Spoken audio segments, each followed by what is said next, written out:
أعوذ بالله من الشيطان الرجيم بسم الله الرحمن الرحيم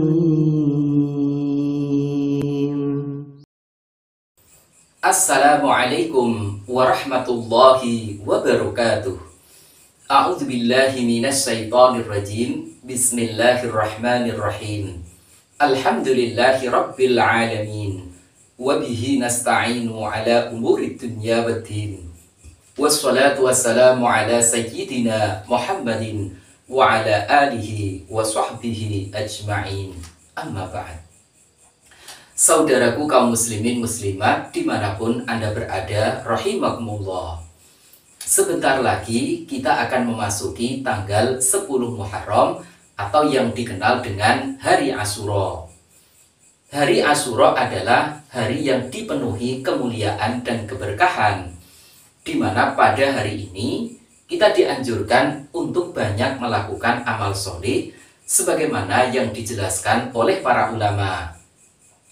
Di antara amalan yang sunnah atau baik dikerjakan di hari Asyura adalah seperti yang disebutkan. Di sini kami akan menyebutkan 8 amalan yang ditulis oleh Syekh Abu Bakar Syato atau Syekh Abu Bakar Syato dalam kitab I'anatul Thalibin.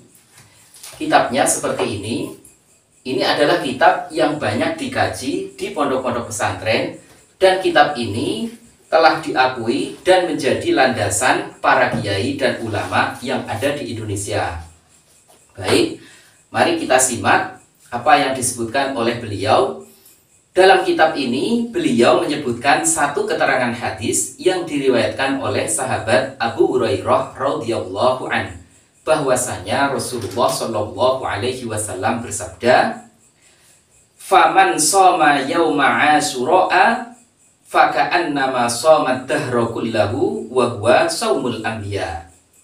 Yang artinya, barang siapa yang berpuasa di hari Asyura, maka seakan-akan ia telah berpuasa selama setahun penuh, dan ia adalah puasanya para nabi. Jadi amalan yang pertama adalah berpuasa di hari Asyura, pahalanya seperti pahala berpuasa 1 tahun, dan ini merupakan puasanya para nabi.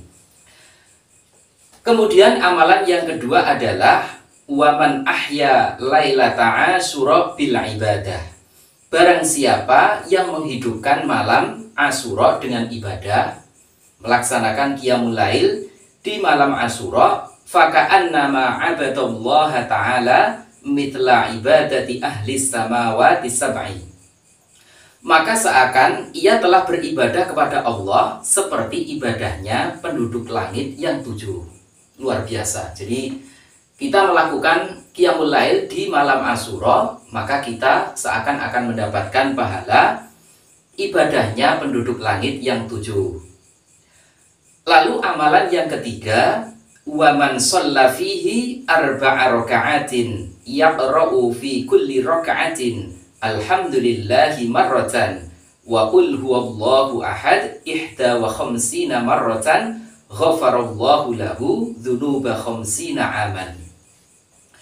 Barang siapa yang mengerjakan sholat 4 rakaat di hari Asyura, di tiap rakaat ia membaca Alhamdulillah, maksudnya surat Al-Fatihah 1 kali, lalu membaca Qul huwallahu ahad atau surat Al-Ikhlas sebanyak 51 kali. Jadi 4 rakaat itu di tiap rakaatnya setelah Al-Fatihah membaca surat Al-Ikhlas sebanyak 51 kali. Ghafarallahu lahu dzunuba khamsina aman. Maka Allah akan mengampuni dosa-dosanya selama 50 tahun. Jadi 4 rakaat yang dilakukan di hari Asyura, Allah akan mengampuni dosa selama 50 tahun. Kemudian amalan yang keempat, waman saqo fi yaumi Asyura surbata ma'in saqahullahu yaumal aqshil akbari ka'san la yadma'u ba'daha abadan wa ka'annama lam ya'sillaha tarfata ainin. Barang siapa yang memberi minum seteguk air di hari Asyura, hanya seteguk air di hari Asyura, maka Allah akan memberinya di hari dahaga yang terbesar, memberinya segelas air, di mana dengan segelas air itu la yadma'u ba'daha abadan. Ia tidak akan pernah merasa haus atau dahaga selamanya, dan seakan ia tidak bermaksiat kepada Allah sekejap mata pun. Kemudian amalan yang kelima, wa man tasaddaqa fihi bi shadaqatin faka'annama lam yarudda sa'ilan qattun. Barang siapa yang bersedekah dengan satu sedekah saja di hari Asyura, maka seakan ia tidak pernah menolak permintaan orang yang meminta. Artinya satu sedekah saja, pahalanya seakan kita tidak pernah menolak orang yang meminta-minta. Kemudian yang keenam, amalan yang keenam, wa manil ghtasala wa tatahhara yauma asyura lam yamrod fi sanatihi illa maradul maut. Barang siapa yang mandi dan bersuci di hari Asyura, maka ia tidak akan sakit pada tahunnya itu kecuali sakit yang menyebabkan kematian. Jadi mandi dan bersuci di hari Asyura itu fadilah keutamaannya, insya Allah kita akan diberi kesehatan selama 1 tahun yang akan datang, kecuali bagi yang memang sudah ditakdir Allah sakit dan dengan sakitnya itu menyebabkan kematiannya. Lalu amalan yang ketujuh, wa man masaha fihi ala ra'si yatimin au ahsana ilaihi faka'annama ahsana ila aitami waladi adam kullihim. Barang siapa yang mengusap kepalanya anak yatim atau ia berbuat baik kepada anak yatim, maka seakan ia telah berbuat baik pada keseluruhan anak yatim, anak keturunan Adam. Jadi kita berbuat baik atau mengusap kepalanya anak yatim 1 kali saja, insya Allah pahalanya seperti kita berbuat baik atau mengusap kepala anak yatim keseluruhan anak turun Nabi Adam.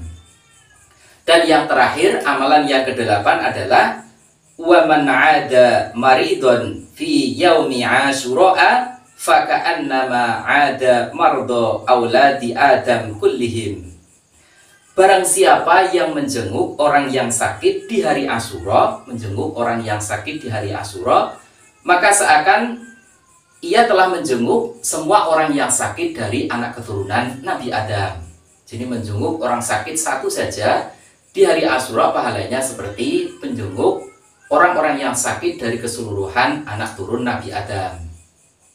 Nah, inilah 8 amalan yang sunnah dan baik dilakukan atau diamalkan di hari Asyura. Semoga kita bisa mengamalkannya meski hanya salah satunya saja dan kita mendapatkan keberkahannya. Amin. Wassalamualaikum warahmatullahi wabarakatuh.